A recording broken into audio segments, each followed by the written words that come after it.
When you think about the most dangerous predators in human history, certain names come to mind immediately. Ted Bundy, Jeffrey Dahmer, Jack the Ripper. These monsters have been dissected, analyzed, and immortalized in countless documentaries, books, and films. But lurking in the shadows of criminal history are killers whose names you've probably never heard.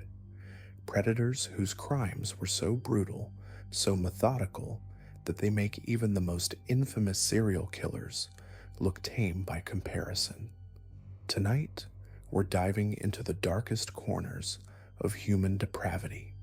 We're talking about 5 serial killers who operated in complete obscurity, slaughtering dozens of innocent people while the world remained oblivious to their existence. These aren't your typical true crime stories. These are the monsters that law enforcement tried to forget, the cases that were buried in dusty files, the predators who perfected their methods in the shadows. From the frozen wasteland of Soviet Russia to the romantic hills of Tuscany, from the townships of South Africa to the neon-lit streets of Japan, these killers exploited chaos, desperation, and trust to claim their victims. What makes them even more terrifying is how they blended into society. They weren't the stereotypical loners hiding in basements. They were charming, organized, and absolutely ruthless. You're about to meet Sergei Ryakovsky, a towering giant who terrorized Moscow during the collapse of the Soviet Union. The Monster of Florence, an unknown predator who turned Italy's most romantic landscapes into hunting grounds. Moses Seithole, who used fake charity work to lure desperate women to their deaths in post-apartheid South Africa. The Paraquat Murderer, who poisoned strangers through Japan's beloved vending machines. And Ahmad Siraji, an Indonesian sorcerer who buried his victims alive in ritualistic ceremonies. These cases will challenge everything you think you know about serial killers. They'll show you how evil can flourish when society is distracted, how predators exploit the most vulnerable, and how some monsters manage to disappear into history without ever facing true justice. By the end of this, you'll understand why these 5 killers represent something far more sinister than the famous names everyone knows. Let's start in Russia, where the collapse of an empire created the perfect hunting ground for one of the most physically imposing serial killers in recorded history.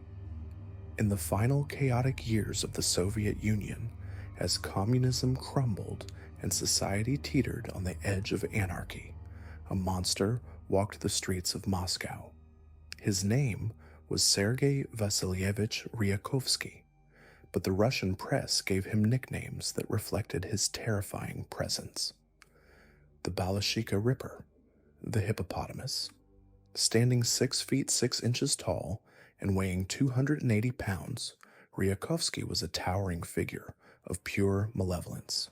Between 1988 and 1993, as the Soviet Union collapsed around him, Ryakovsky systematically hunted and slaughtered 19 people in the Moscow area. But these weren't random killings. They were calculated acts of violence carried out by a man who believed he was on a divine mission to cleanse society of what he considered undesirable elements. Ryakovsky's massive physical presence made him an intimidating predator who could overpower almost anyone he encountered. His thick neck and hulking posture earned him that disturbing nickname, but it was his brutal methods that truly set him apart from other killers. He would strangle his victims with his bare hands or with rope, taking pleasure in feeling their final moments. After death came something even more grotesque. He would mutilate the bodies, focusing particularly on the genital areas, then perform sexual acts on the corpses. According to psychiatrists from the Moscow Serbsky Institute, Ryakovsky's necrophiliac tendencies were caused by a malfunction in his central nervous system. But this clinical explanation doesn't capture the true horror of what he did. His victims weren't just killed, they were completely dehumanized, reduced to objects for his twisted gratification. The majority of his victims were elderly women, easy targets in a society where chaos reigned and law enforcement was overwhelmed. But Ryakovsky also killed 5 men and 2 teenagers, including a 16-year-old boy who was hanged, eviscerated, and then decapitated with a knife. In one particularly disturbing case, he murdered a 73-year-old man, cut off his head with a hunting knife, then returned the next day to cut off the victim's leg. What made Ryakovsky even more dangerous was his ideological justification for murder. He claimed he was on a personal mission to cleanse society by killing homosexuals and prostitutes. In 1989, he murdered 3 gay men in Izmailovsky Park, telling investigators this was part of his duty to purify the streets. This wasn't just random violence. It was systematic elimination of people he deemed unworthy of life. The investigation into these murders revealed both the determination of Soviet law enforcement and the eventual psychological breakdown of the killer himself. Despite his considerable strength and violent temperament, when police finally cornered him in April 1993, Ryakovsky showed absolutely no resistance. He later admitted that seeing weapons in the hands of officers froze him with fear. During questioning, Ryakovsky cooperated fully with investigators, willingly leading them to crime scenes and describing his methods in chilling detail. According to his confessions, most murders weren't planned, but were the result of sudden impulses. He described accidentally meeting a 70-year-old woman and a 78-year-old man in the forest, then killing them simply because the urge struck him. But this cooperation didn't last. After being informed of his psychiatric diagnosis, Ryakovsky's behavior changed dramatically. The compliant killer suddenly became obstructive, stopped cooperating, began demanding punishment for the experts, and revoked his previous confessions. It was as if he finally understood the gravity of what he'd done and decided to fight back against the system that was judging him. In July 1995, Ryakovsky was sentenced to death by firing squad. It was an ominous promise from a man who truly believed his mission wasn't finished. But fate intervened in the most unlikely way. In 1996, just months after his sentencing, Russia imposed a moratorium on executions. Ryakovsky's death sentence was commuted to life imprisonment in a maximum security penal colony in Sosnovka, one of the country's harshest prison facilities. The man who had terrorized Moscow would spend his remaining years locked away with Russia's most dangerous criminals. The irony of Ryakovsky's final years is almost poetic. This massive predator who had overpowered so many victims slowly wasted away from tuberculosis, a disease that ate away at his enormous frame until there was nothing left. He died on November 12, 2007, alone in his cell, forgotten by the world he had terrorized. His death marked the end of one of Russia's most brutal serial killing sprees, but it also highlighted how chaos and social upheaval can create the perfect conditions for monsters to thrive.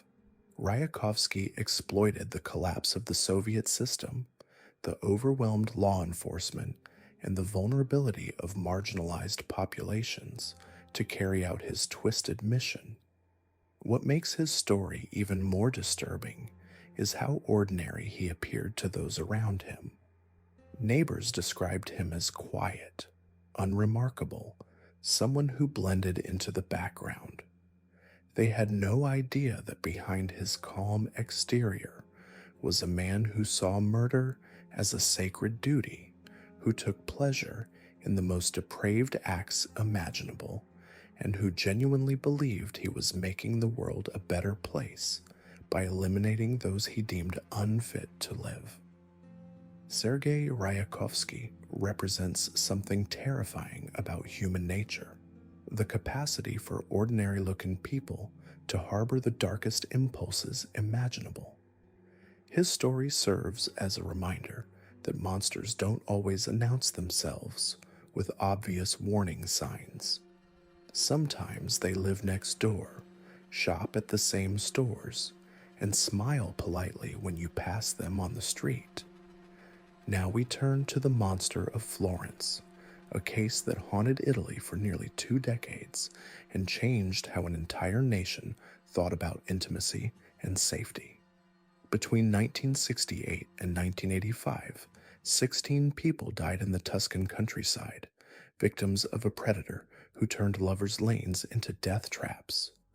This wasn't just another serial killer case. This was the first time Italy had ever faced anything like this, and the terror reached so deep that couples stopped seeking privacy in the very places where romance had bloomed for generations. The monster didn't hunt in Florence itself, despite the name. Instead, he stalked the rolling hills and secluded woods that surrounded the Renaissance city, places where young couples went to escape prying eyes and find moments of connection. The killer understood human behavior with chilling precision. He knew where lovers gathered, he knew when visibility would be lowest, and he knew exactly how vulnerable people became when they thought they were alone and safe. His first known victims were Antonio Lobianco and Barbara Locci, killed on August 21, 1968, in Signa, just outside Florence. A .22 caliber pistol that would become his signature weapon across 17 years of terror. But here's what makes this case even more disturbing. Barbara's 6-year-old son, Natalino, was sleeping in the back seat when the shooting started. The boy woke up to the sound of gunfire, to the sight of his mother and her lover covered in blood, to a nightmare that would scar him forever. What happened next reveals something twisted about the monster's psychology. Instead of killing the child or fleeing immediately, the killer lifted Natalino onto his shoulders and carried him away from the scene. He sang to the boy, a popular song, trying to calm him as they walked through the darkness. He took the child to a stranger's house and left him there alive, unharmed but traumatized beyond measure. When the homeowner found Natalino on their doorstep, the boy said his father was sick at home and that his mother and uncle were dead in a car. This act of mercy, if you can call it that, established a pattern that would define the monster's methodology. He was capable of extreme brutality, but he operated within certain boundaries. He spared the child, suggesting either moral limits or calculated decision-making. The fact that he sang to comfort a terrified 6-year-old while walking away from a double murder shows a mind that could compartmentalize violence and compassion in ways that defy understanding. For years after that first attack, nothing happened. The case went cold, filed away with thousands of other unsolved crimes. But the monster wasn't finished. He was just getting started. .22 caliber Winchester that killed Antonio and Barbara would resurface again and again, always in the same type of location, always targeting the same type of victims.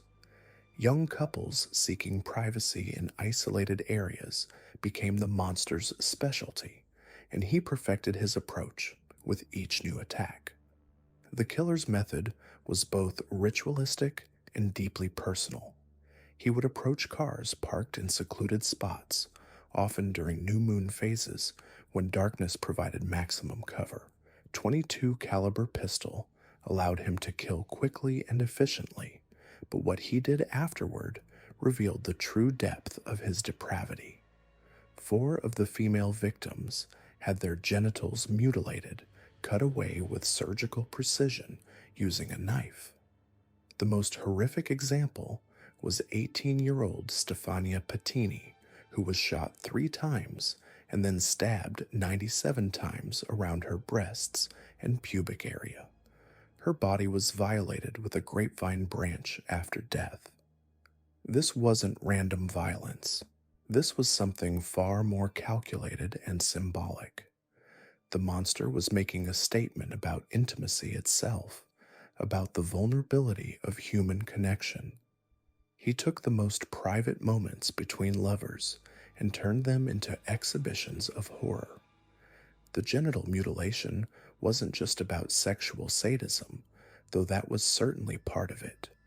It was about power, about ownership, about reducing human beings to objects for his twisted gratification. As the body count rose, the monster's confidence grew. His final known victims were Jean-Michel Krevitchvili and Nadine Morio, a French couple camping in the Tuscan countryside on September 7, 1985. 22 caliber weapon that had claimed 14 lives before them. But this time, the monster did something that showed how far his need for attention had evolved. He mutilated Nadine's body, cut away part of her breast, and mailed it to state prosecutor Sylvia Della Monica, along with a taunting letter. The mailing of body parts to authorities marked a new level of psychological warfare. The monster was no longer content to simply kill and disappear. He wanted recognition, wanted to insert himself into the investigation, wanted to prove that he could reach anyone, anywhere, even those supposedly hunting him. This escalation suggested a killer who had grown bored with simple murder and needed new ways to feel the rush of power and control. The investigation became a disaster that exposed the worst aspects of Italian law enforcement and media sensationalism. Multiple suspects were arrested, tried, and convicted, but the murders continued. The pressure to solve such a high-profile case led to tunnel vision, false confessions, and prosecutorial misconduct that continues to taint the case today. In 1991, authorities created a special task force called the Squadra Antemostro, specifically designed to catch the killer. They focused on Pietro Pacciani, a Tuscan farmer with a history of violence who had been imprisoned for killing his wife's boyfriend. Pacciani seemed to fit the profile. He was local, he knew the area, he had a history of sexual violence and murder.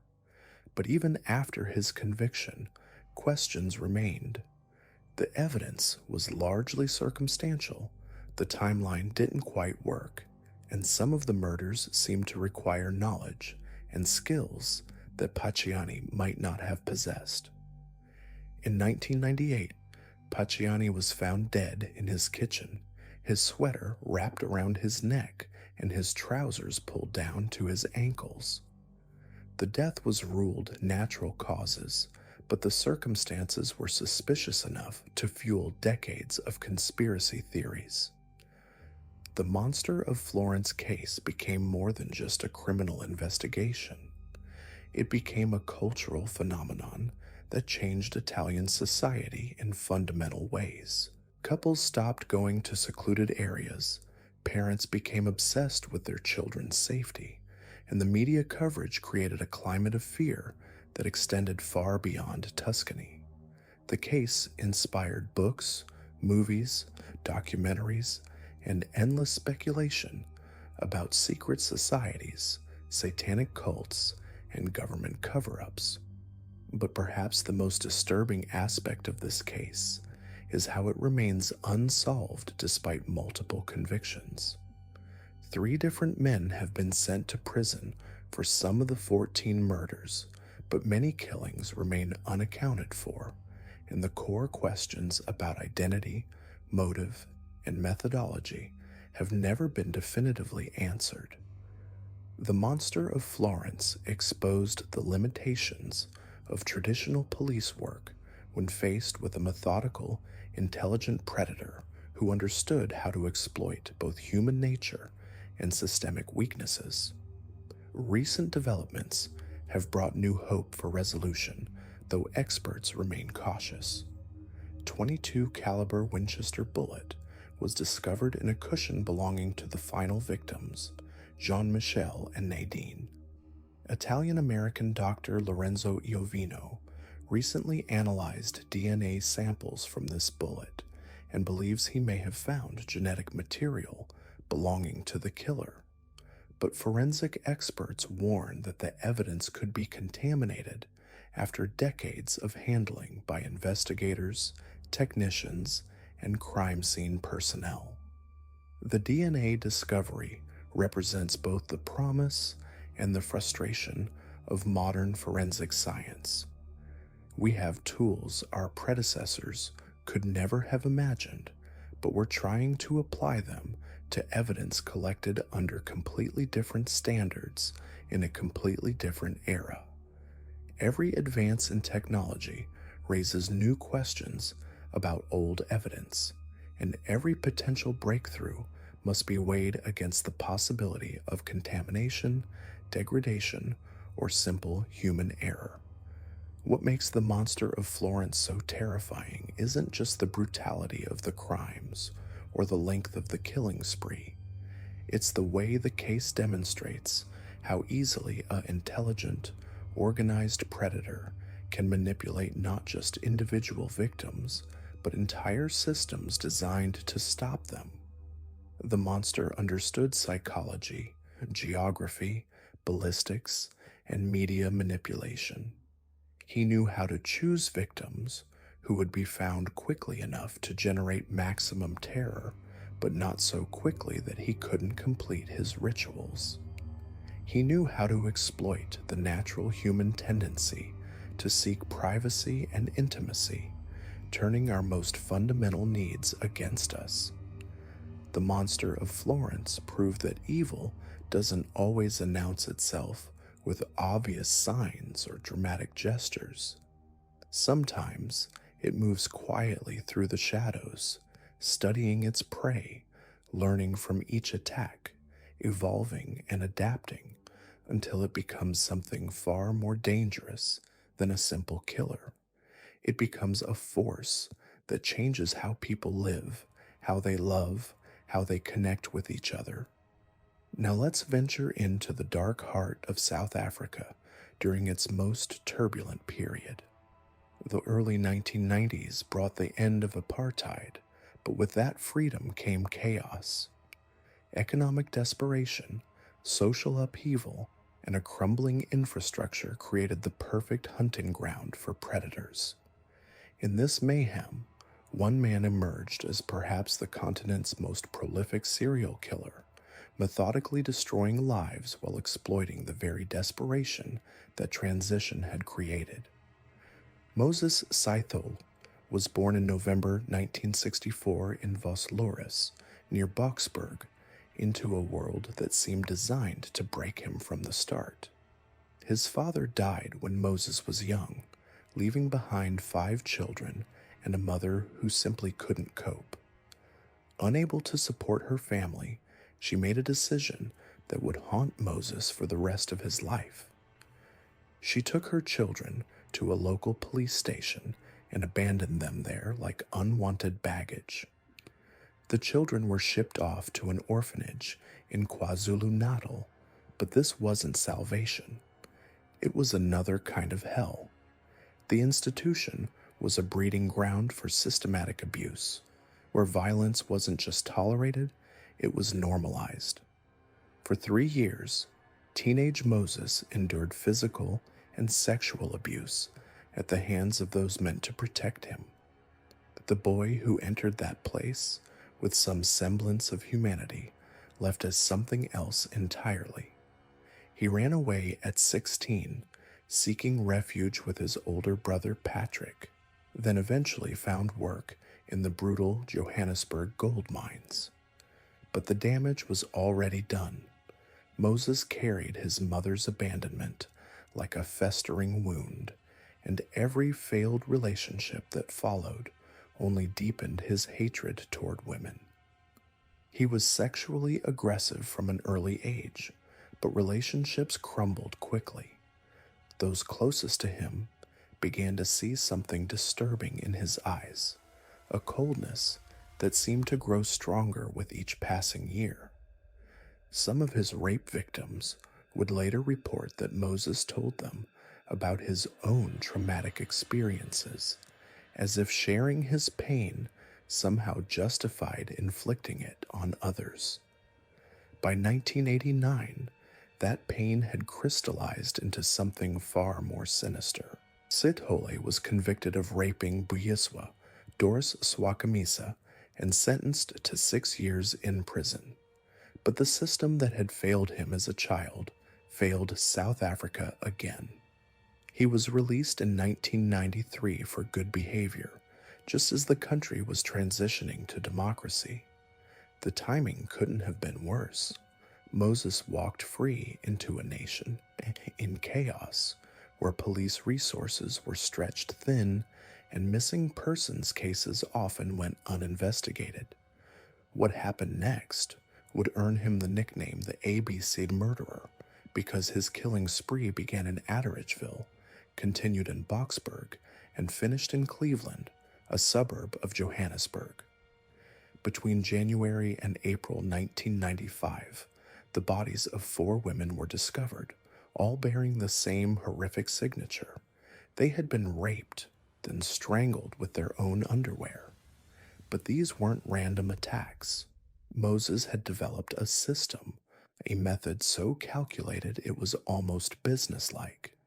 He created a fake charity organization and used it as bait. South Africa's economic situation meant countless women were desperately seeking employment, and Moses exploited that desperation with surgical precision. He would pose as a representative of his fictitious charity, conducting interviews for positions that didn't exist.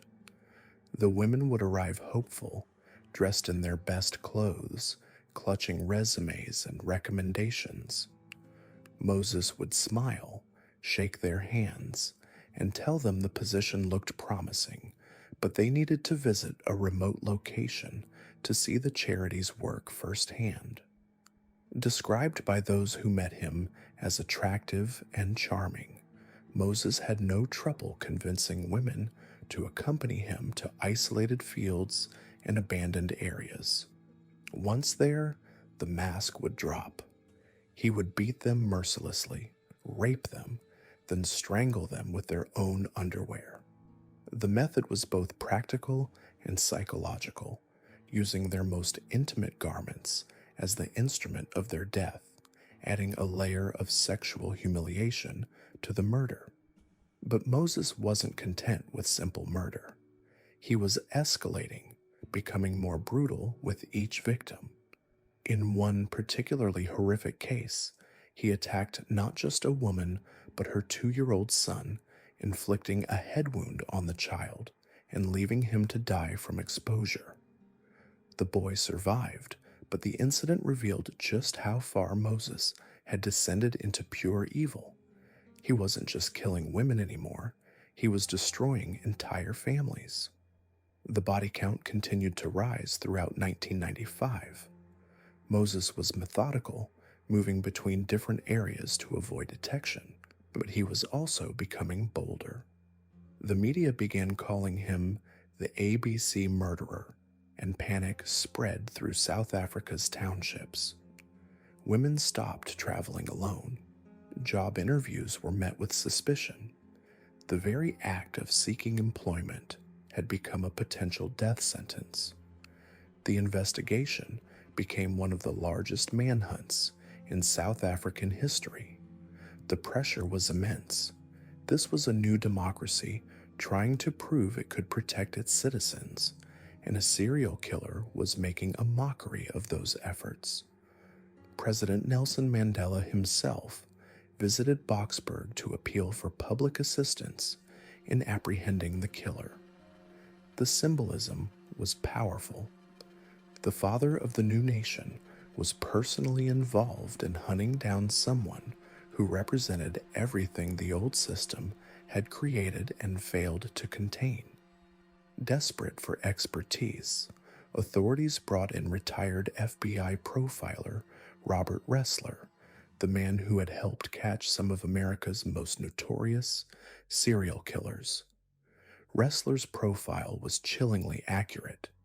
He described an intelligent, organized individual with a high sex drive, operating with growing confidence, possibly with assistance from others. What Ressler couldn't have known was that Moses was already planning his next move.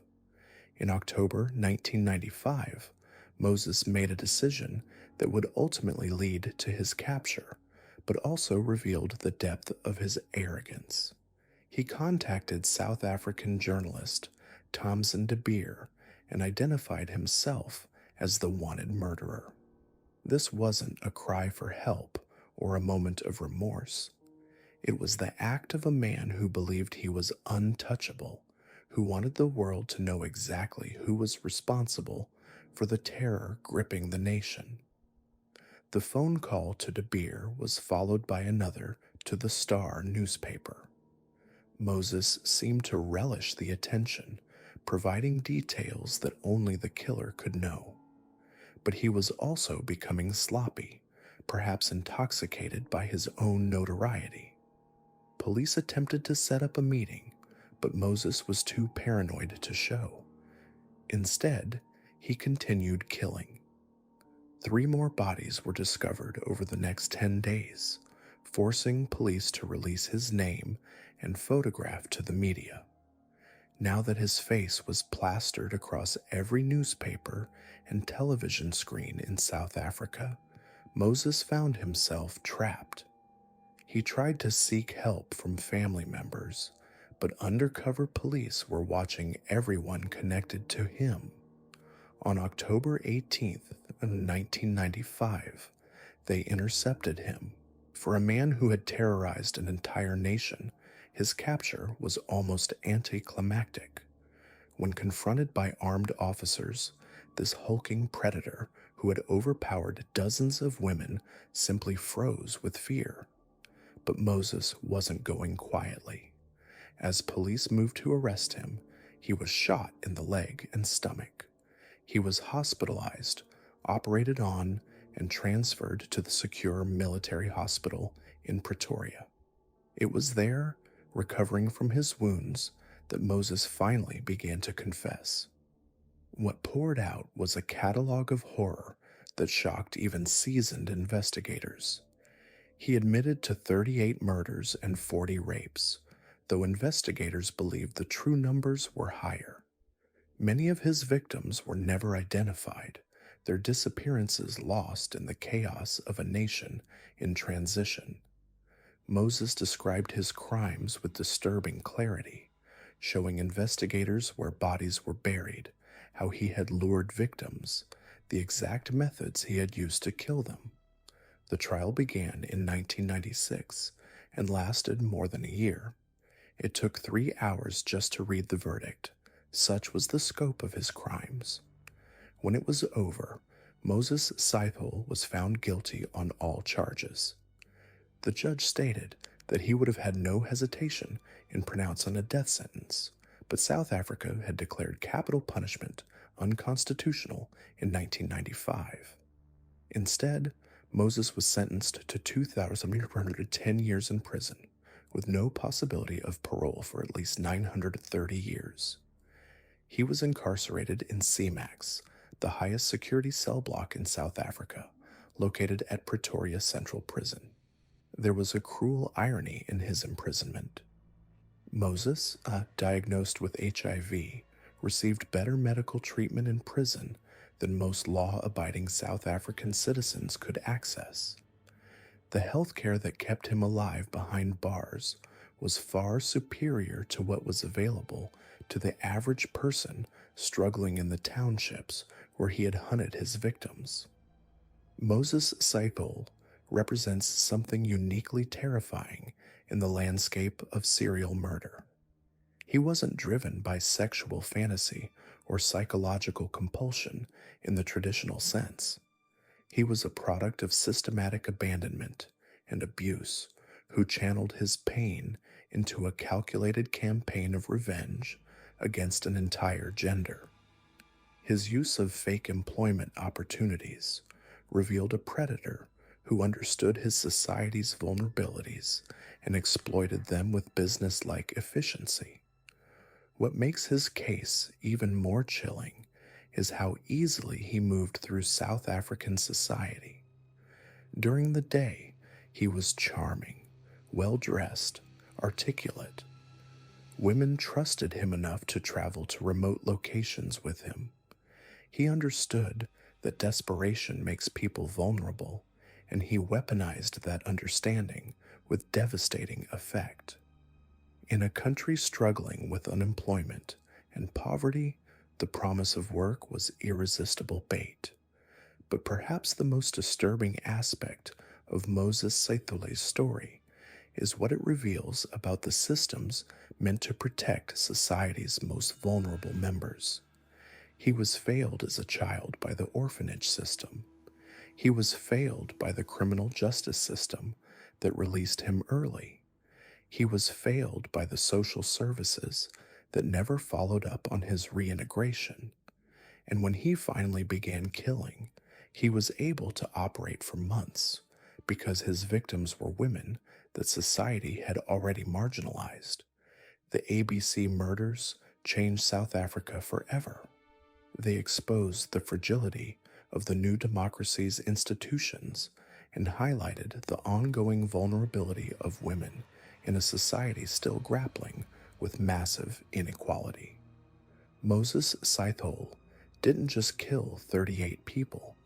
He shattered the illusion that freedom from apartheid meant freedom from the monsters that system had created.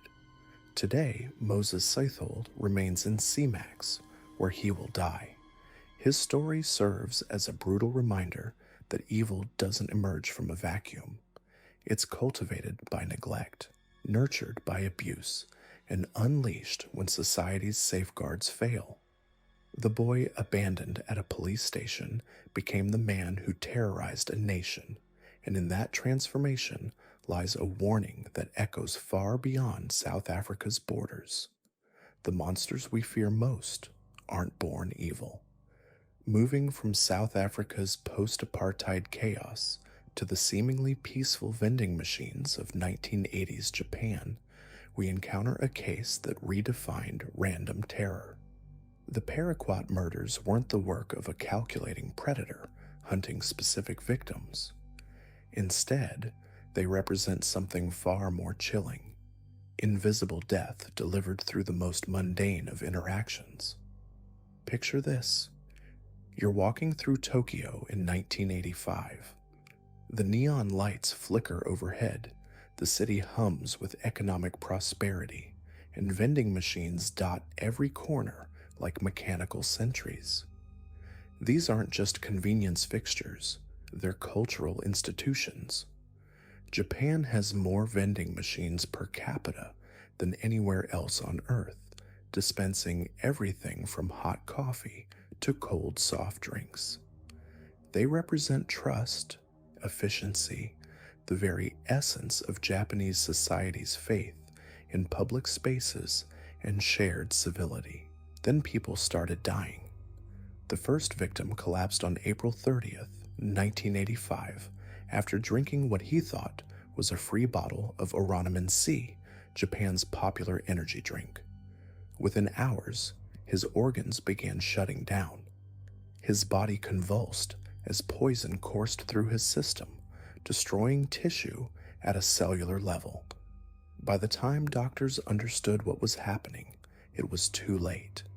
He died in agony, his final moments consumed by a toxin so brutal it essentially dissolves you from the inside out.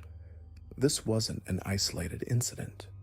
Over the following months, 11 more people would die the same horrific death. Men, women, young and old, all sharing one tragic commonality. They had picked up what appeared to be a free drink near a vending machine. The killer had chosen paraquat, a herbicide so deadly that even tiny amounts could kill within hours or days. What made it perfect for mass murder was its availability. In 1985, you could buy paraquat without identification, without questions, just a simple statement that you needed it for agricultural purposes. But here's what made this case truly terrifying. The methodology was almost impossible to trace. The killer never had to interact with victims directly. No confrontation, no physical struggle, no witness descriptions. He simply laced drinks with poison and placed them strategically around vending machines, exploiting a promotional campaign by Otsuka Pharmaceutical. The company was running a buy one get one free promotion to boost sales among young people, meaning customers occasionally found bonus bottles in vending machine dispensers. The killer turned this marketing gimmick into a death trap. The psychological warfare was devastating.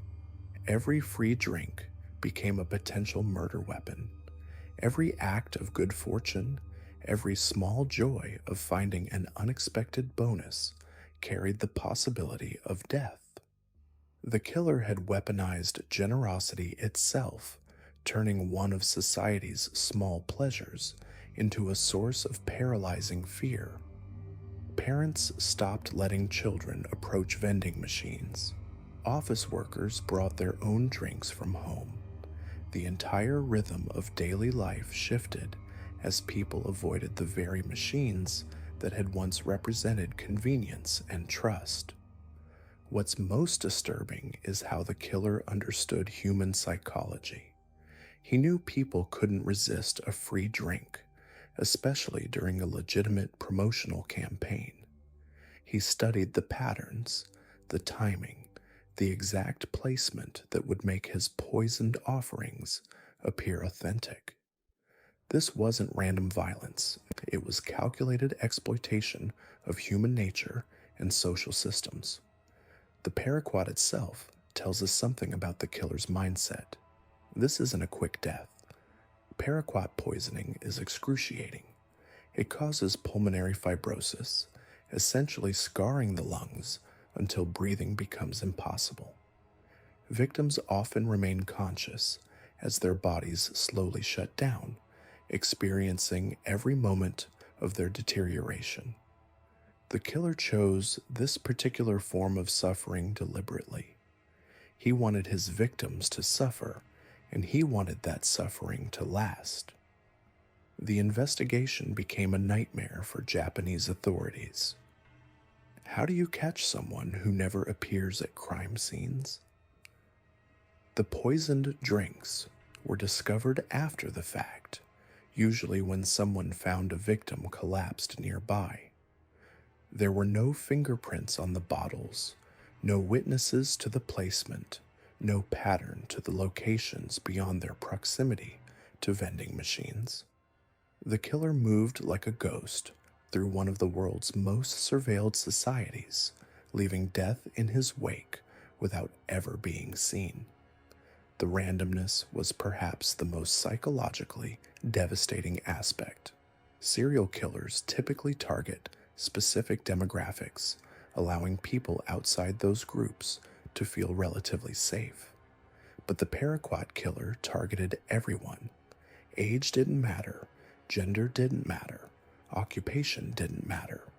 The only requirement was the simple human desire for a free drink. This universality of threat created a unique form of social terror. The case exposed the dark side of Japan's trust-based society. Vending machines worked because people trusted them, trusted that the drinks inside were safe, trusted that public spaces remained sacred. The killer shattered that trust permanently. Even today, decades later, many Japanese people remain cautious around vending machines, a cultural trauma that persists across generations. The killer's choice of Oranoman C and Coca-Cola products wasn't random either. These were popular, recognizable brands that people consumed without hesitation. By poisoning familiar products, the killer attacked the very concept of consumer safety. Every bottle became suspect, every brand potentially compromised. The psychological impact extended far beyond the actual poisoned drinks. The most haunting aspect is how the killer exploited a moment of joy.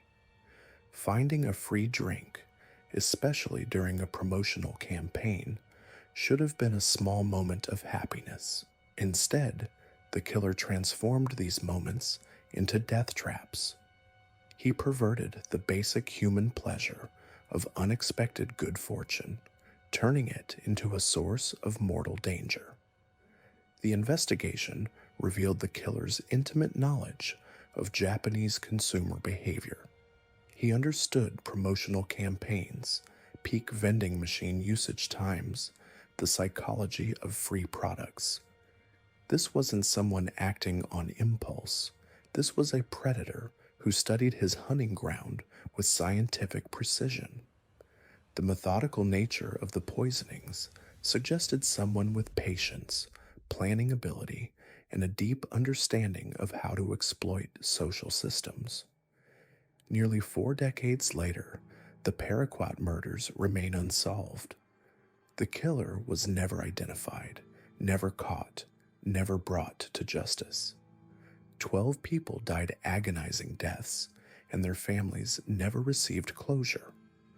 The case stands as one of Japan's most notorious, unsolved crimes, a reminder that some monsters operate so far outside normal criminal patterns that they become almost impossible to catch. The silence surrounding the killer's identity adds another layer of horror. Was he someone's neighbor, co-worker, friend? Did he attend the funerals of his victims? Did he read newspaper coverage of his crimes with satisfaction?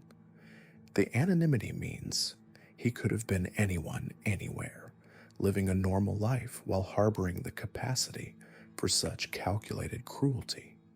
The Paraquat murders changed Japan forever. They introduced a new form of fear into daily life, transformed how people interacted with public spaces, and shattered the assumption that random acts of kindness were safe. The killer didn't just murder 12 people, he murdered a piece of social trust that is never fully healed. This case proves that the most dangerous predators aren't always the ones who hunt in dark alleys or abandoned buildings. Sometimes they're the ones who turn the ordinary into the deadly, who transform everyday interactions into potential death sentences.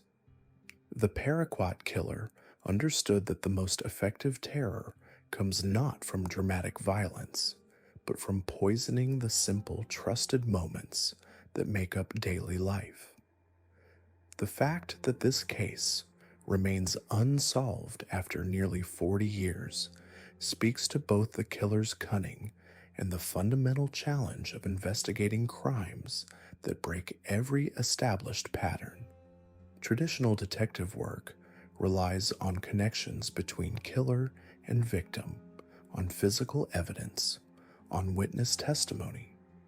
When a killer eliminates all these elements, when he operates entirely through indirect action, the investigation becomes almost impossible.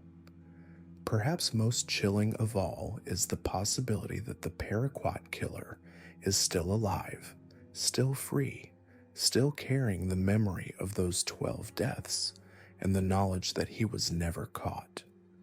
Looking at the evidence, the truth becomes even more disturbing. The Paraquat murders weren't just random acts of violence, they were calculated terrorism against Japan's most fundamental social structures. The killer understood something profound about Japanese society: the implicit trust placed in vending machines, those ubiquitous steel sentinels that dotted every street corner and quiet alley. In a nation where vending machines sold everything from hot coffee to cold beer, from toys to electronics, these machines represented more than convenience. They embodied Japan's social contract of mutual respect and safety.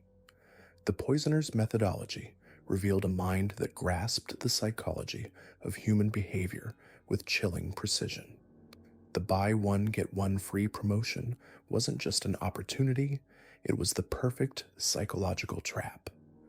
Japanese consumers, conditioned by decades of corporate promotions and marketing campaigns, would naturally assume that extra bottles left near vending machines were legitimate promotional items. The killer exploited this cultural conditioning, turning Japan's consumer culture into a weapon against its own people. But the choice of paraquat wasn't random either. This wasn't some amateur grabbing household bleach or rat poison. Paraquat's lethality was well documented. Its use in over 1,400 suicides the previous year proved public awareness of its devastating effects. The killer chose it because it was reliable, because it was available, and because it would cause maximum suffering. Paraquat doesn't kill quickly or quietly. It destroys the body from the inside out, causing organ failure over days or weeks, giving victims just enough time to realize what was happening to them while being powerless to stop it. The geographic spread of the attacks showed strategic thinking that went beyond simple opportunity. Western and central Japan represented the country's economic and cultural heartland. Tokyo, Osaka, the industrial corridors that powered the nation's economic miracle. By striking at these areas, the killer wasn't just targeting individuals, they were attacking Japan's sense of itself as a modern, safe, technologically advanced society. Every poisoned bottle was a message. Your progress means nothing. Your safety is an illusion. Your trust is weakness. The 12 confirmed deaths represent only the visible tip of this terror campaign. How many people became sick but survived? How many bottles were poisoned but never consumed? How many families threw away suspicious drinks, never knowing how close they came to catastrophe? The psychological damage extended far beyond the actual victims. Millions of Japanese citizens suddenly found themselves afraid of one of their most basic daily interactions: buying a drink from a vending machine. The killer's anonymity was perhaps their greatest weapon. Unlike serial killers who leave signatures or seek credit for their work, the Paraquat murderer remained completely invisible. No manifestos, no phone calls to newspapers, no attempts to claim responsibility or explain their motives. This silence was more terrifying than any declaration of intent because it left room for every possible nightmare. Was this political terrorism, random psychopathy, corporate sabotage, religious extremism? The void of explanation allowed fear to metastasize in every direction. What makes this case particularly haunting is how perfectly it exploited Japan's strengths against itself.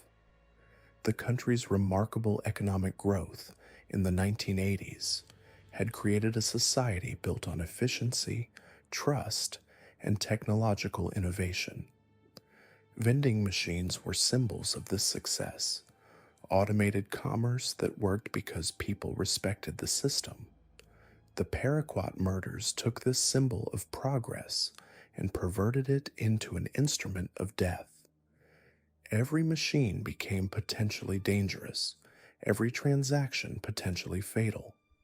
The investigation faced challenges that seem almost quaint by today's standards, but were insurmountable at the time. No security cameras monitored vending machines, no DNA analysis could identify the perpetrator from contaminated bottles, no digital footprints could trace the killer's movements. The poisoner operated in an analog world where anonymity was still possible, where someone could buy deadly chemicals with minimal documentation, where public spaces remained largely unmonitored. The economic impact rippled through Japanese society in ways that are still difficult to calculate. Oranomen Sea sales plummeted, forcing the company to completely overhaul its marketing strategy and production methods.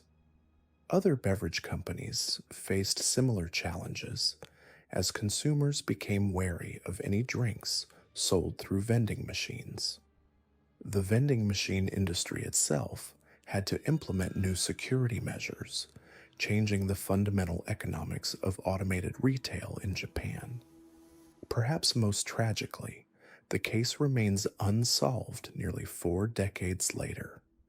The killer was never identified, never caught, never brought to justice. They simply vanished back into the anonymity from which they emerged, leaving behind only death and the lingering knowledge that someone capable of such calculated cruelty had walked among ordinary people, indistinguishable from any other face in the crowd. The Paraquat murders represent something more disturbing than conventional serial killing. They represent terrorism in its purest form. Not terrorism motivated by politics or religion or ideology, but terrorism motivated by nothing more than the desire to cause fear and suffering. The killer didn't want to change society or send a message or achieve some goal. They simply wanted to poison the wells of trust that allowed modern life to function. This case forces us to confront an uncomfortable reality about the societies we've built. Our modern world depends on countless small acts of trust, trusting that food hasn't been tampered with, that products haven't been poisoned, that the systems we rely on haven't been corrupted by malicious actors. The Paraquat murders showed how easily that trust could be weaponized, how a single individual with sufficient malice could terrorize millions without ever showing their face or revealing their name. The killer's success lay not just in the deaths they caused, but in the fear they created. They transformed one of Japan's most mundane daily activities into a source of anxiety and suspicion. They proved that safety was an illusion, that progress could be turned against itself, that trust could become a vulnerability rather than a strength. The story of the Paraquat murders in Japan takes us into a different kind of horror entirely. Here was evil without a face, terror without confrontation, death delivered through the very systems society trusted most. In 1985, as Japan was riding high on economic prosperity and technological advancement, someone decided to turn the nation's beloved vending machines into instruments of random murder. Japan in the 1980s was a society built on trust. Vending machines stood unguarded on every street corner, dispensing everything from hot coffee to cold sodas. People didn't think twice about grabbing a drink from these mechanical vendors. It was this trust, this fundamental belief in the safety of public spaces, that the Paraquat killer exploited with calculated precision. The method was devastatingly simple, yet terrifyingly effective. The killer would purchase bottles of popular drinks, particularly Ornament C and Coca-Cola products, then carefully inject them with Paraquat, a highly toxic herbicide that was readily available without prescription at the time. These poisoned bottles were then strategically placed in and around vending machines, made to look like promotional freebies or forgotten purchases that lucky passers-by could claim. Paraquat is a chemical nightmare in liquid form.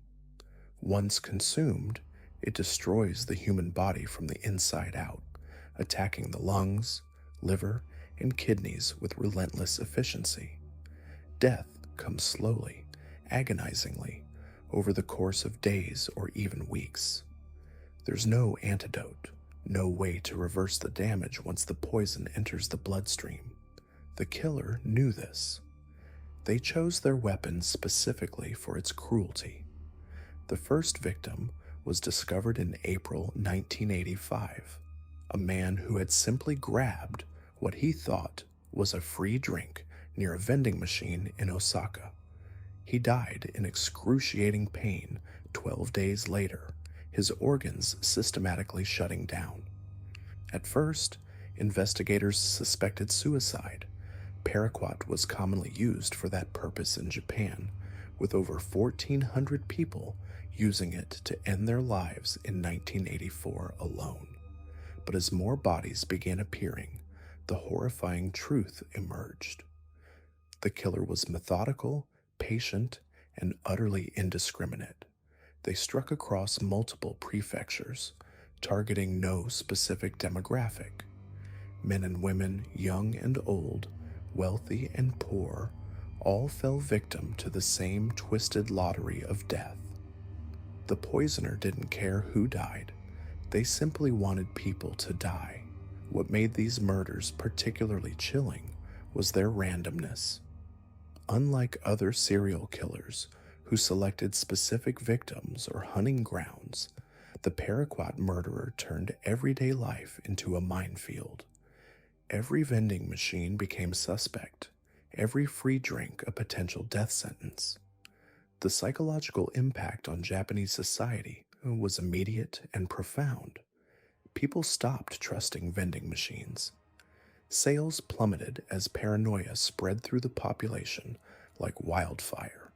The media dubbed the unknown perpetrator the Paraquat killer, and suddenly every unexplained death was scrutinized for signs of poisoning. Parents warned children never to accept drinks from strangers. The very fabric of Japanese social trust began to fray. The killer took advantage of a promotional campaign by Ornament C, a popular health drink company. They were running a buy one, get one free promotion to boost sales among younger consumers. The killer exploited this marketing gimmick perfectly, leaving poisoned bottles near vending machines where they would appear to be legitimate promotional freebies. It was marketing turned into murder, capitalism weaponized for mass killing. Between April and December 1985, 12 people died agonizing deaths from Paraquat poisoning. Dozens more became seriously ill after consuming partially poisoned drinks or smaller doses of the chemical. The killer showed no pattern in their selection of locations, striking in urban areas and rural communities alike. They were a ghost moving through Japanese society, invisible and untouchable. The investigation quickly became one of the largest manhunts in Japanese criminal history. Police deployed thousands of officers across multiple prefectures, monitoring vending machines, testing suspicious drinks, and following up on hundreds of tips from a terrified public. They found traces of the killer's handiwork, bottles that had been carefully opened, injected with poison, and resealed with professional precision. The forensic evidence painted a picture of someone with knowledge of chemistry and access to laboratory equipment. The Paraquat had been diluted to specific concentrations, suggesting the killer understood dosages and toxicity levels. This wasn't some random psychopath grabbing poison off a shelf. This was someone who understood exactly what they were doing and how to do it effectively. As months passed without an arrest, the case began to consume Japanese law enforcement. They interviewed thousands of suspects, from disgruntled chemical company employees to individuals with known grievances against society. They monitored vending machine manufacturers, tracked Paraquat sales, and even considered the possibility of corporate terrorism or foreign involvement. Nothing led anywhere. The killer's final strike came in December 1985 when a woman in Hyogo Prefecture died after drinking a poisoned bottle of Coca-Cola she'd found near a vending machine. After that, the murders simply stopped. No more poisoned bottles appeared, no more victims collapsed in agony. The Paraquat killer vanished as mysteriously as they had emerged, leaving behind only questions and a traumatized nation. The aftermath changed Japan forever. Vending machine companies implemented new security measures, including tamper-evident seals and regular inspections. The government restricted access to Paraquat, requiring identification and documentation for purchases. But the deeper damage was psychological. The murders had shattered the myth of Japanese social harmony and safety. Nearly 4 decades later, the Paraquat murders remain unsolved. The killer was never identified, never caught, never brought to justice. The case files sit in police archives, cold and forgotten by most, but the impact lingers. Those 12 victims died not because of who they were or what they had done, but simply because they were thirsty and trusted a system that had been corrupted by an invisible predator. The investigation generated thousands of leads and consumed countless hours of police work, but the killer had planned too well. They left no fingerprints, no witnesses, no traceable evidence. They struck randomly across vast geographical areas, making it impossible to predict their next move or establish patterns. They were a terrorist without a cause, a murderer without motive, evil in its purest, most inexplicable form. Some investigators theorized the killer was making a statement about corporate greed or societal corruption. Others believed they were simply a psychopath who enjoyed causing random suffering. The truth is, we'll never know. The Paraquat killer took their motives to the grave, leaving behind only the evidence of their cruelty and the memory of their victims' suffering. What makes the Paraquat murders so uniquely terrifying is how they exploited the very foundations of modern society. The killer turned consumer trust into a weapon, transformed public convenience into private horror. They proved that in our interconnected world, a single individual with enough malice and planning can hold millions hostage to fear. The case represents a perfect crime in the most disturbing sense. The killer achieved maximum terror with minimal risk, striking at the heart of social trust while remaining completely anonymous. They demonstrated that evil doesn't always wear a recognizable face or follow predictable patterns. Sometimes it's invisible, patient, and utterly without mercy. Today, vending machines in Japan still operate much as they did before the murders, but the innocence is gone. That perfect trust that once existed between society and its systems died with those 12 victims in 1985. Moving into Japan, we encounter perhaps the most chilling example of how trust can be weaponized against society itself. The Paraquat murders represent something entirely different from the intimate violence we've examined so far. This wasn't personal rage or twisted ideology. This was calculated anonymous terror that struck at the heart of Japan's social fabric. Picture this: it's 1985, and Japan is riding high on economic prosperity. The country is transforming, technology is booming, and vending machines have become symbols of convenience and trust. These machines are everywhere, on every street corner, offering everything from hot coffee to cold sodas. They're part of daily life, as reliable as sunrise. People don't think twice about grabbing a drink from a machine. Why would they? It's Japan. Things just work. But someone was watching. Someone understood that this trust, this casual interaction with public spaces, could become a weapon. The Paraquat killer didn't need to look his victims in the eye. He didn't need to overpower anyone or lure them to isolated locations. He simply had to poison their trust in the most mundane act imaginable: buying a drink. Paraquat itself is a nightmare chemical. It's a herbicide so toxic that even small amounts can destroy your body from the inside out.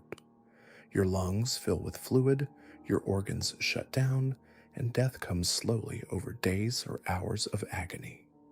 In 1985, you could buy this stuff without a prescription.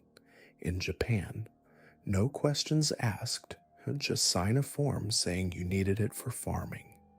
The killer didn't even have to work hard to get his hands on the murder weapon. Here's what made this case so terrifying.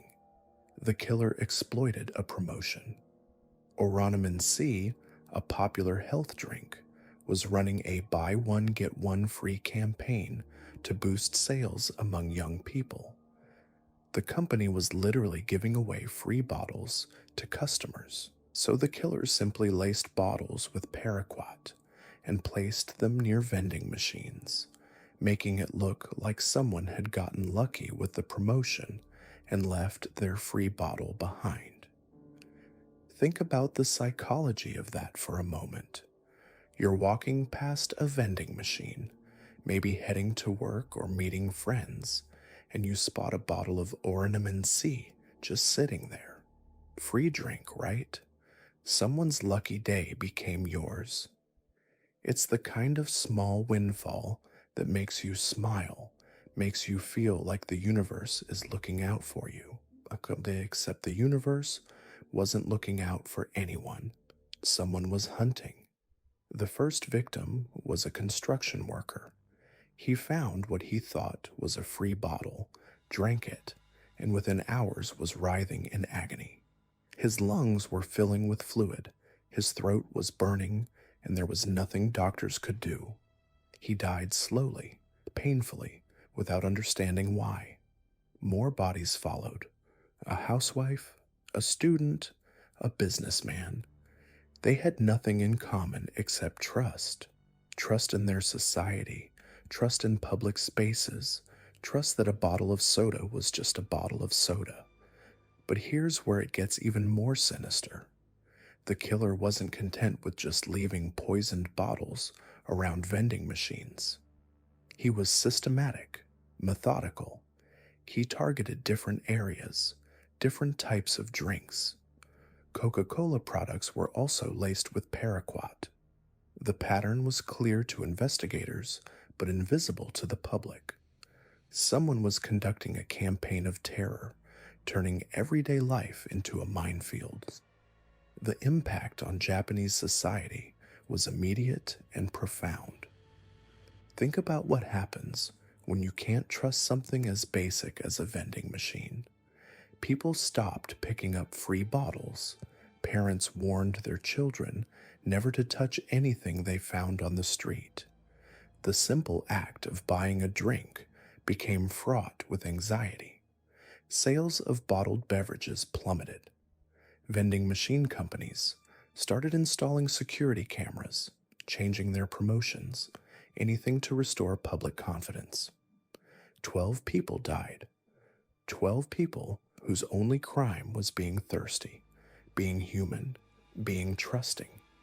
The victims ranged from teenagers to elderly people. Some were parents, some were students and just starting their lives. All of them died because someone decided that anonymous terror was worth more than human life. The investigation was a nightmare. How do you catch someone who never interacts with their victims? There were no witnesses, no physical descriptions, no patterns in victim selection. The killer was a ghost, striking randomly across different prefectures. Police checked security footage from vending machine locations, but the cameras rarely captured anything useful. The killer was careful, patient, and invisible. What's most haunting about this case is how it changed Japan forever. Before the Paraquat murders, Japanese society operated on an almost unshakable foundation of mutual trust. You could leave your wallet on a table and expect to find it there when you returned. Children walked to school alone without fear. Public spaces were genuinely public, shared without suspicion. After the murders, that trust was permanently damaged, not destroyed, but cracked in ways that never fully healed. People became more cautious, more suspicious. The simple act of finding something free became associated with potential death. Even today, decades later, older Japanese people remember the fear, remember checking bottles carefully, remember teaching their children never to trust free drinks from strangers. The killer was never caught. Despite massive investigations, despite public appeals, despite the involvement of multiple police agencies, the Paraquat murderer vanished as anonymously as he had appeared. Some investigators believe he died or was imprisoned for other crimes. Others think he simply stopped, satisfied with the terror he had caused. The case remains officially unsolved, a cold file in police archives. But the real tragedy isn't just the unsolved nature of the case, it's what was lost. The Paraquat murders represent the death of innocence on a societal level. They proved that trust itself could be weaponized, that the very foundations of civil society could be turned into instruments of terror. The killer didn't just murder 12 people. He murdered something intangible but precious, the assumption that public spaces are safe, that everyday interactions are benign. This brings us to our final case, and perhaps the most disturbing of all. Ahmad Suraji, known as the Sorcerer of Medan, represents the intersection of superstition, sexual violence, and systematic murder on a scale that defies comprehension. Operating in Indonesia for over a decade, Suraji didn't just kill his victims, he convinced them to participate in their own destruction. Ahmad Suraji was born in 1949 in North Sumatra, Indonesia. From the outside, he appeared to be a successful traditional healer, a dukun, someone people turned to for spiritual guidance and supernatural solutions to their problems. In Indonesian culture, dukuns hold respected positions in their communities. They're consulted for everything from business decisions to relationship troubles to health problems. People trust them with their deepest fears and most desperate hopes. But Suraji was using that trust for something unthinkably evil. Between 1986 and 1997, he murdered at least 42 women and girls, though some investigators believe the true number could be much higher. His method was as ritualistic as it was brutal.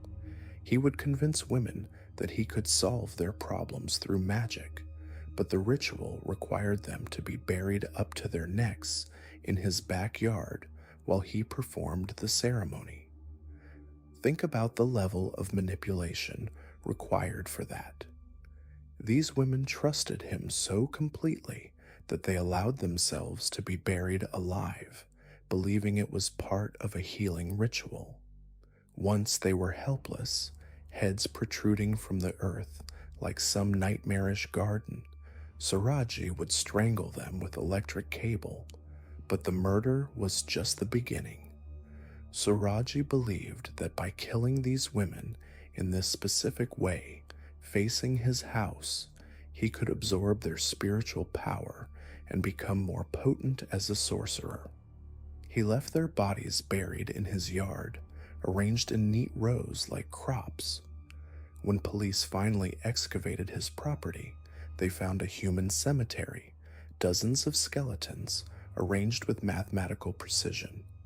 The victims ranged in age from 11 to 30 years old. Many were desperate women seeking help with unfaithful husbands, sick children, or financial problems. Others were young girls whose families had brought them to Suraji for treatment of various ailments. All of them trusted him completely. All of them believed they were seeking help, not walking into a death trap. What makes Suraji particularly horrifying is how he exploited not just individual trust, but cultural beliefs. In Indonesian society, traditional healers are often the last resort for people who have exhausted other options. When modern medicine fails, when conventional solutions don't work, people turn to the supernatural. Suraji preyed on that desperation, that willingness to try anything, to believe in anything that might help. His capture came through the confession of his nephew, who had helped with some of the murders. In 1997, police raided Suraji's compound and began the grisly task of excavating his backyard. Body after body emerged from the earth, some reduced to skeletons, others still recognizable. The scene was so disturbing that even experienced investigators struggled to process what they were seeing. During interrogation, Suraji showed no remorse. He explained his methods matter-of-factly, as if discussing agricultural techniques. He had convinced himself that the murders were necessary for his spiritual power, that the women had served a higher purpose by dying. He even claimed that their spirits were grateful to him for freeing them from their earthly troubles. The trial revealed the full scope of his crimes. Families came forward to testify about daughters, wives, and sisters who had disappeared after visiting the Dukun. The stories were heartbreakingly similar. Women in crisis, seeking help, trusting a man who presented himself as their savior. The courtroom wept as these stories unfolded, as the true scale of Suraji's betrayal became clear. Ahmad Suraji was sentenced to death and executed by firing squad in 2008. His wife, who had helped lure some victims, received a life sentence, but their punishment could never restore what was lost. 42 lives, dozens of families destroyed, and the trust in traditional healing practices permanently damaged throughout the region. These 5 cases, from different continents and different decades, reveal disturbing truths about human nature and society. Sergei Ryakovsky exploited Russia's political chaos to indulge his violent fantasies.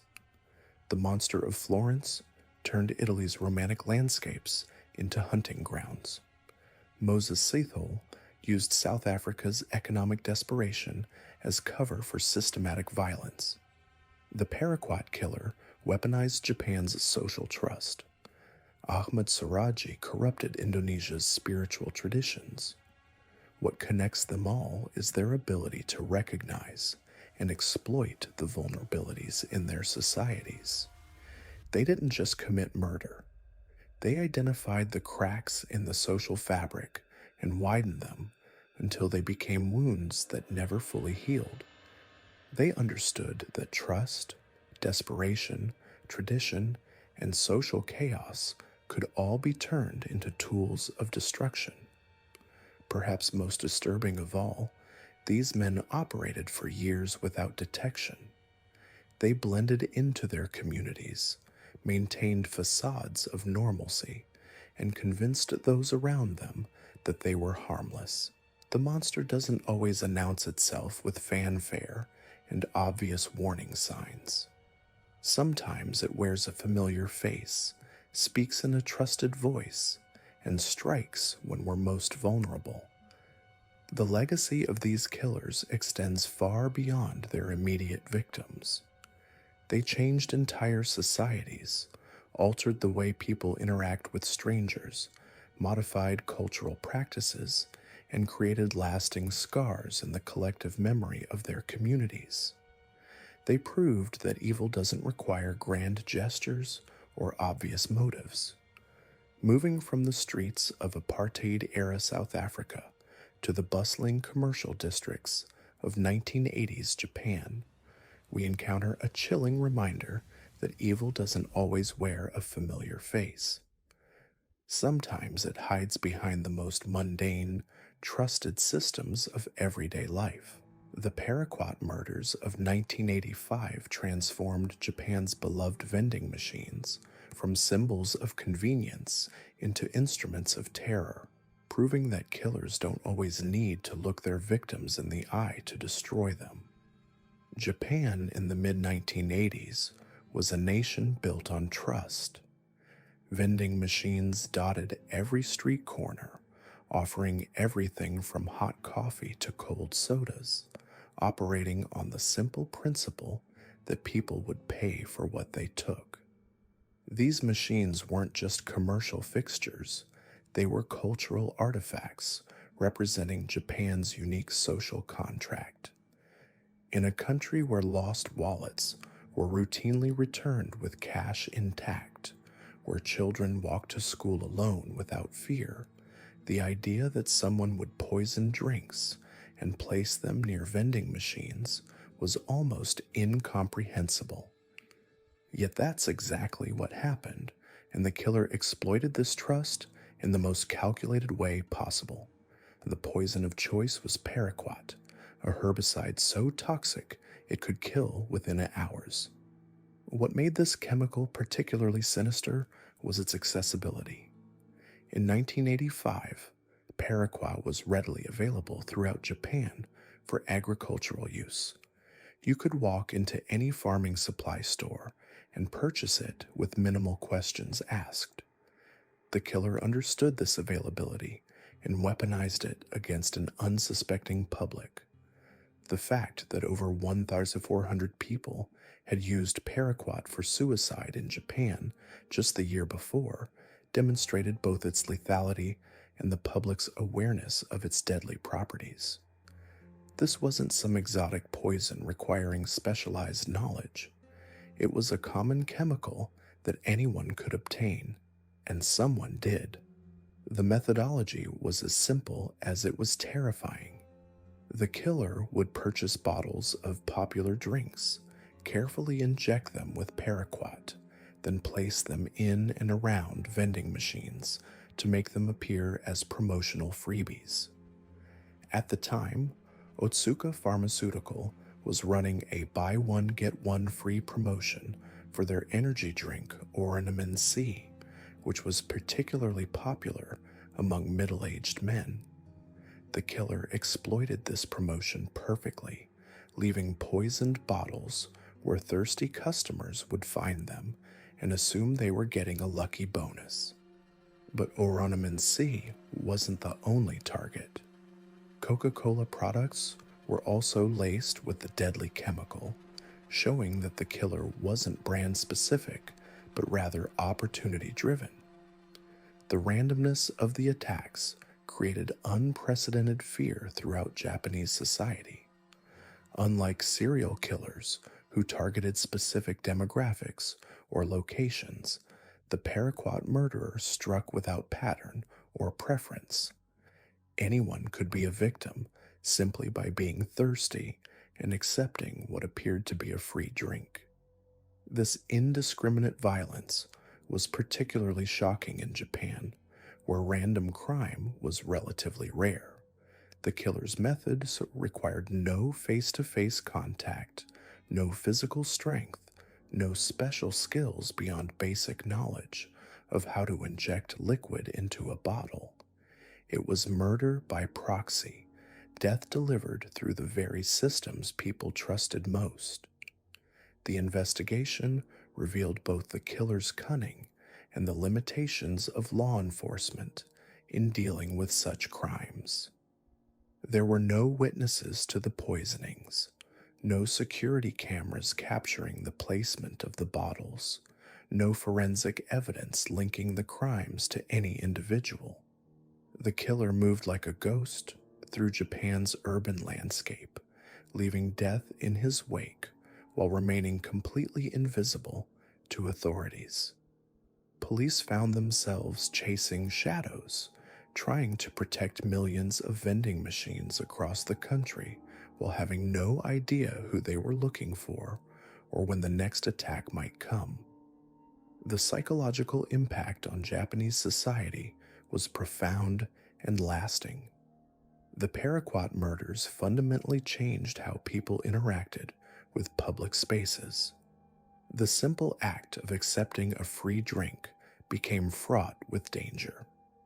Vending machine companies were forced to implement new security measures, but how do you protect against someone who can poison products and place them anywhere? The killer had turned the entire urban environment into a potential crime scene, transforming everyday objects into instruments of fear. What made these murders particularly chilling was their complete lack of apparent motive. There were no demands, no manifestos, no clear targets.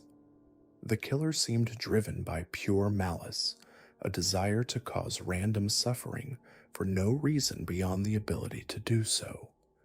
This absence of motive made the crimes even more terrifying because there was no way to predict or prevent them. The killer wasn't trying to send a message or achieve a goal. They were simply killing for the sake of killing, using Japan's trust-based society as their weapon. The case remains unsolved to this day, nearly 4 decades later. 12 people died, and countless others lived in fear, yet the killer was never identified or captured. The investigation files remain open, but with no new leads or evidence. The Paraquat murderer has achieved what many serial killers never do: complete anonymity. They struck terror into an entire nation, changed social behaviors permanently, and vanished without a trace. The Paraquat murders represent a unique form of terrorism, one that exploits the very foundations of civilized society. The killer understood that Japan's strength, its social trust, and community cooperation could be turned into a vulnerability. By poisoning the simple transaction between person and machine, they corrupted one of the most basic acts of modern life. Our final case brings us to Indonesia, where beneath the surface of spiritual tradition and mystical belief, a man named Ahmad Suraji turned sacred rituals into instruments of death. Between 1986 and 1997, this self-proclaimed sorcerer murdered at least 42 women and girls, burying their bodies in a sugarcane field in a grotesque parody of ancient burial rites. What makes Suraji's case particularly chilling isn't just the number of victims, but how he weaponized his community's deepest spiritual beliefs to lure women to their deaths. Ahmad Suraji was born in 1949 in Medan, North Sumatra, into a world where the boundaries between the physical and spiritual realms remained fluid. Traditional Indonesian culture, particularly in rural areas, maintained strong connections to mystical practices, shamanism, and folk magic. Suraji exploited these beliefs from an early age, positioning himself as a dukun, a traditional healer and spiritual advisor. To his neighbors, he appeared to be a man blessed with supernatural powers, someone who could communicate with spirits, heal ailments, and provide protection from evil forces. This reputation became his hunting ground. The foundation of Siraji's murderous career was built on a lie that tapped into the darkest corners of human superstition. He claimed that his late father's spirit had visited him in a dream, instructing him to kill 70 women and drink their saliva to gain magical powers. This twisted vision provided him with both motivation and methodology. The drinking of saliva wasn't random sadism, it was calculated psychological manipulation designed to dehumanize his victims while feeding his own delusions of supernatural empowerment. The specific number of 70 victims wasn't chosen arbitrarily either. It reflected his understanding of numerology and mystical significance in Indonesian spiritual traditions. Siraji's method of operation was as methodical as it was disturbing. He would advertise his services as a dukun through word of mouth, building a reputation as someone who could solve problems that conventional medicine or logic couldn't address. Women would come to him seeking help with everything from fertility issues to protection from curses, from financial problems to relationship troubles. These were vulnerable people, often desperate, willing to believe in supernatural solutions because earthly ones had failed them. Siraji understood this desperation intimately and exploited it without mercy. The ritual he developed was a masterpiece of psychological manipulation, disguised as spiritual ceremony. He would tell his victims that in order for his magic to work, they needed to be buried up to their necks in his sugarcane field as part of a purification ritual. He convinced them that this temporary burial would cleanse them of negative energy and allow his powers to flow through them more effectively. The women, trusting in his spiritual authority and desperate for help, would submit to this bizarre request. Once they were helplessly buried with only their heads exposed, Siraji would strangle them with electrical cable while they were completely unable to defend themselves. The location of these murders was chosen with careful consideration. Siraji's sugarcane field provided the perfect cover for his crimes, remote enough to avoid detection, but close enough to his home to allow for easy access. The tall sugarcane stalks created natural concealment, while the soft earth made digging graves relatively easy. More importantly, the field held spiritual significance in local tradition, lending credibility to his claims about ritual burial. After strangling his victims, he would arrange their bodies in a circle around his house, with their heads pointing toward his residence. This wasn't random placement.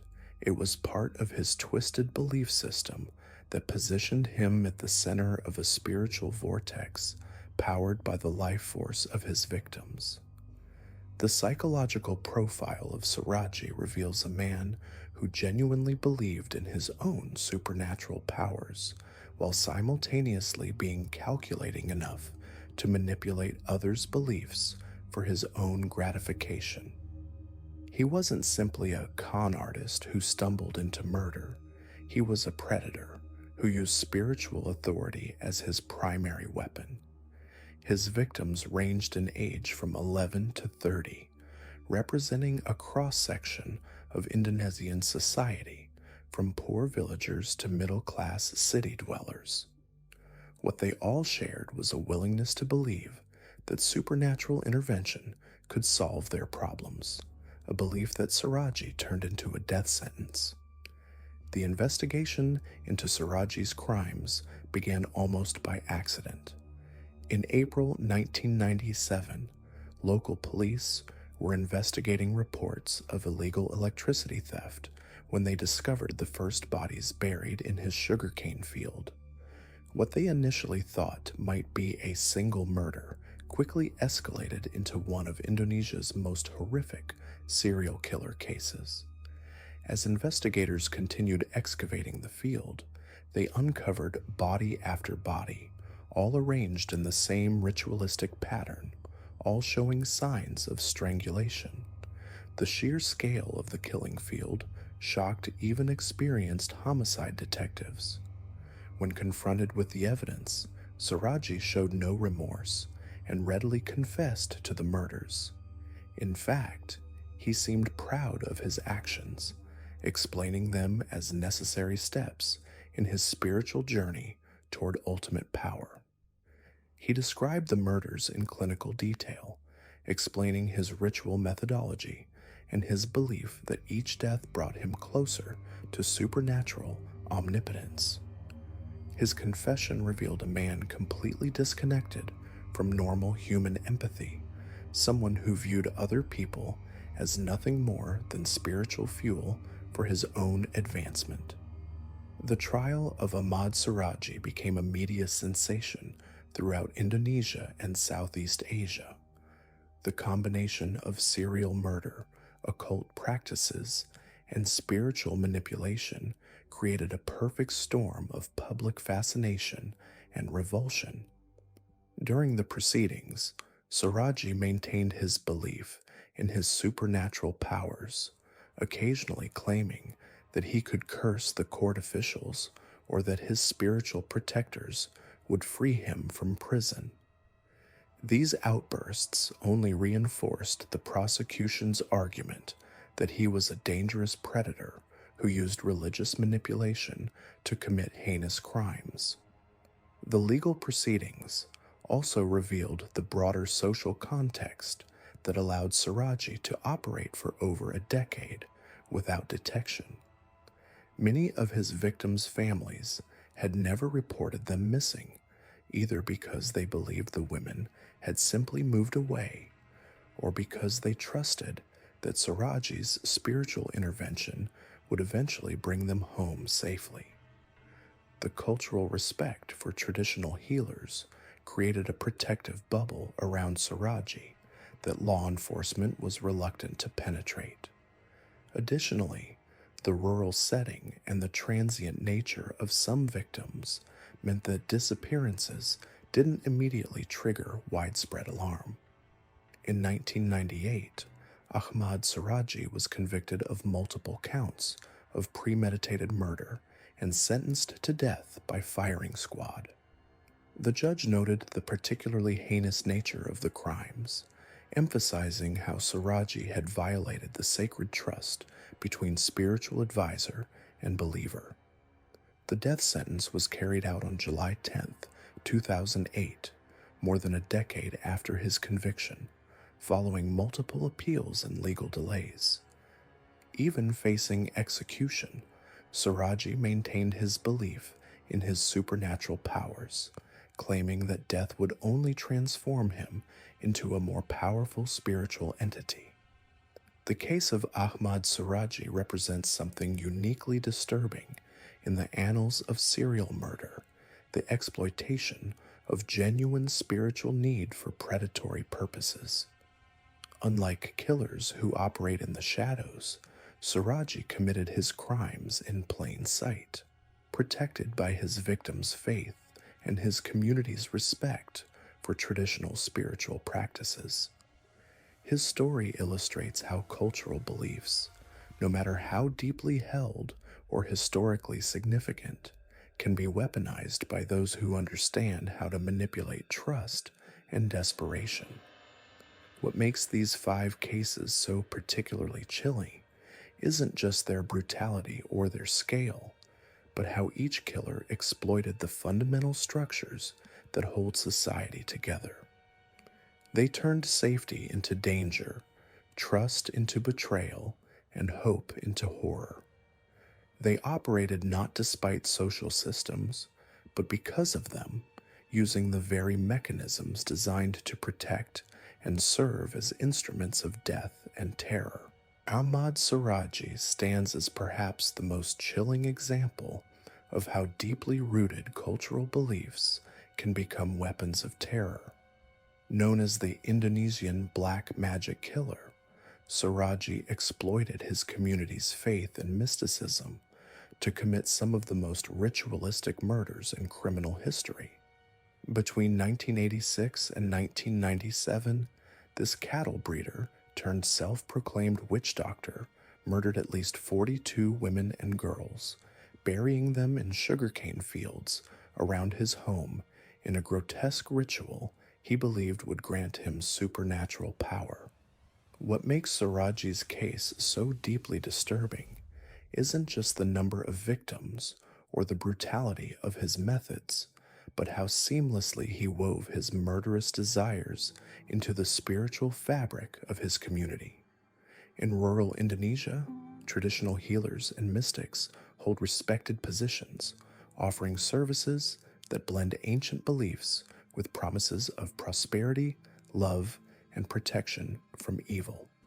Suraji understood this trust implicitly. He positioned himself as a dukun, a traditional healer who could solve problems that modern medicine and conventional wisdom couldn't touch.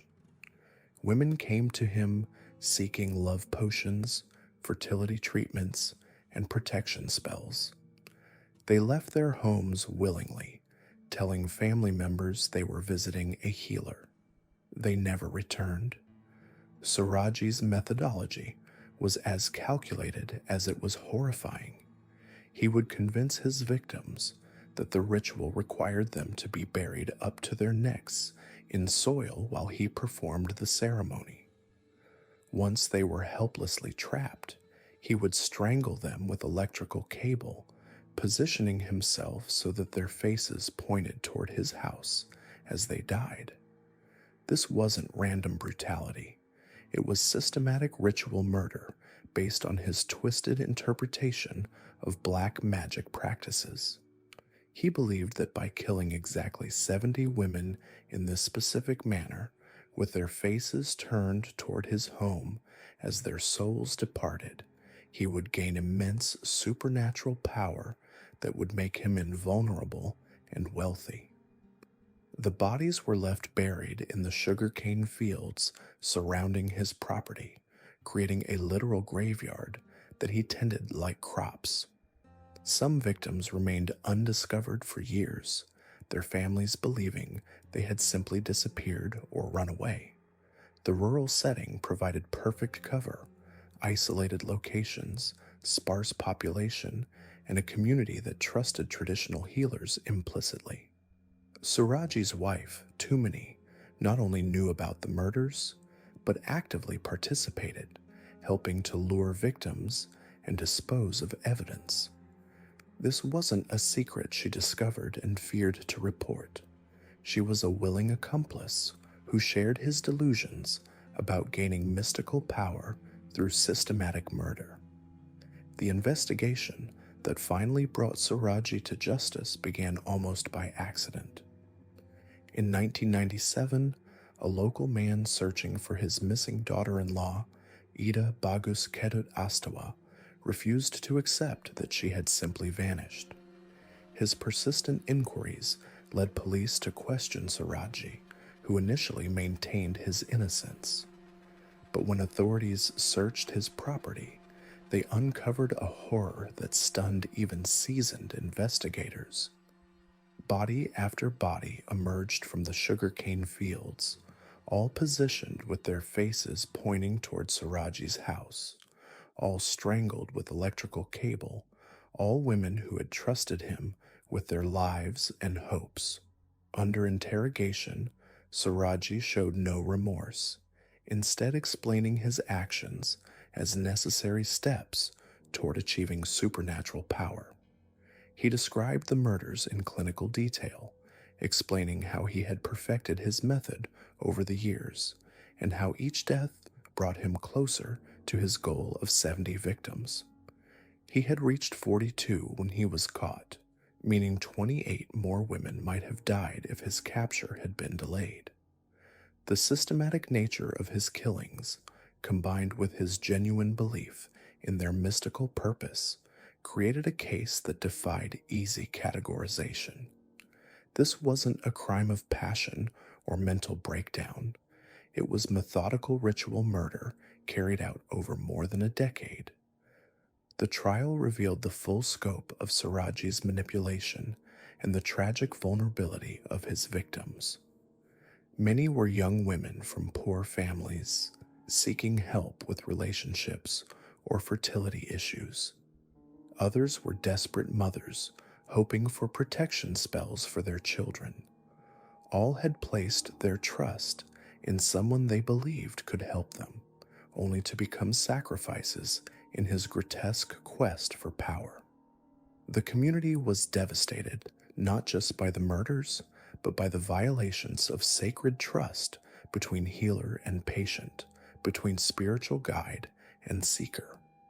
Siraji was sentenced to death and executed by firing squad in 2008, but his case left lasting scars on Indonesian society. It highlighted how traditional beliefs, when twisted by evil intent, could become instruments of terror. It also revealed the vulnerability of women in rural communities, where isolation and limited resources made them perfect targets for predators who understood how to exploit cultural trust and spiritual desperation. The Indonesian black magic killer represents something uniquely horrifying in the annals of serial murder: the complete corruption of spiritual authority for the most evil purposes imaginable.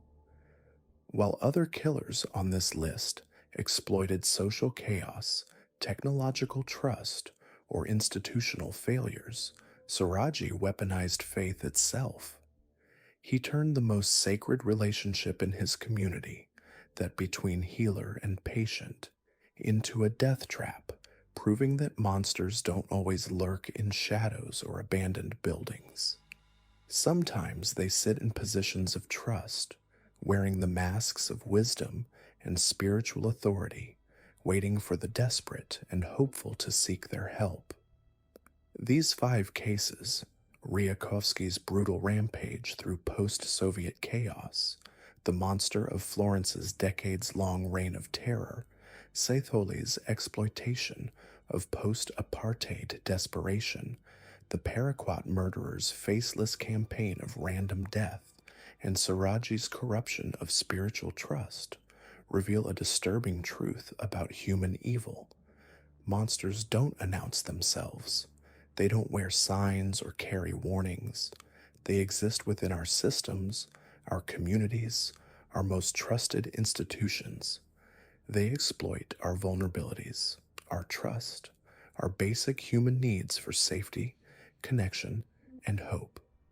What makes these killers so terrifying isn't just what they did, but how easily they moved among us. Ryakovsky was a quiet neighbor in suburban Moscow.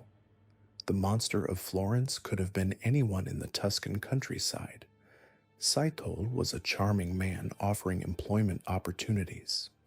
The Paraquat murderer was invisible, a ghost poisoning the very infrastructure of daily life. Siraji was a respected spiritual leader, someone people turned to in their darkest moments. The real horror lies in this simple fact: evil doesn't always look evil. It often looks ordinary, helpful, even trustworthy. These killers succeeded because they understood something fundamental about human nature. We want to trust, we need to trust, and that trust is both our greatest strength and our most dangerous vulnerability. They took our most basic human needs and turned them into weapons against us. In the end, these forgotten monsters remind us that vigilance is the price of safety, that trust must be earned and verified, and that the greatest evil often hides behind the most ordinary faces. They prove that monsters are real, they live among us, and they're counting on our trust to claim their next victims.